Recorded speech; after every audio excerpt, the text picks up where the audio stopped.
தேர் ஊர்வலம் முன்பாக விநாயகர் தேர் முதலில் வர காரணம் என்ன தெரியுமா?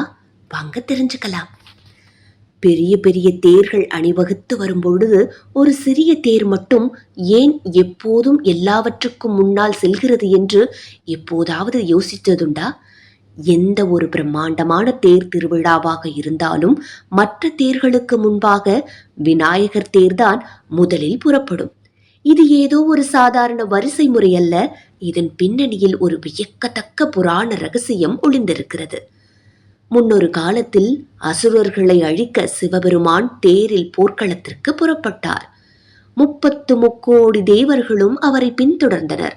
ஆனால் அந்த அவசரத்தில் எந்த ஒரு செயலையும் தொடங்கும் முன் வணங்க வேண்டிய முழு முதற் கடவுளான விநாயக பெருமானை தொழ அனைவரும் மறந்துவிட்டனர். அதன் விளைவு என்ன தெரியுமா? உலகத்தையே காக்கும் ஈசனின் தேரே நகர முடியாமல் அதன் அச்சாணி சட்டென்று முறிந்து நின்றது. எப்பேற்பட்ட காரியமாக இருந்தாலும் விக்னங்களை தீர்க்கும் விநாயகரை வணங்காமல் அது சித்தியாகாது என்பதை உலகுக்கு உணர்த்தவே இந்த சம்பவம் நிகழ்ந்தது. அன்று முதல் எந்த ஒரு ஊர்வலமாக இருந்தாலும் சரி, தேரோட்டமாக இருந்தாலும் சரி, தடைகள் ஏதுமின்றி வெற்றிகரமாக நடைபெற விநாயக பெருமான் தான் முன்னோடியாக முதலில் செல்கிறார். அவரை தொடர்ந்துதான் முருகன், சிவன், அம்பாள் மற்றும் சண்டிகேஸ்வரர்கள் தேர்கள் அணிவகுத்து வரும்.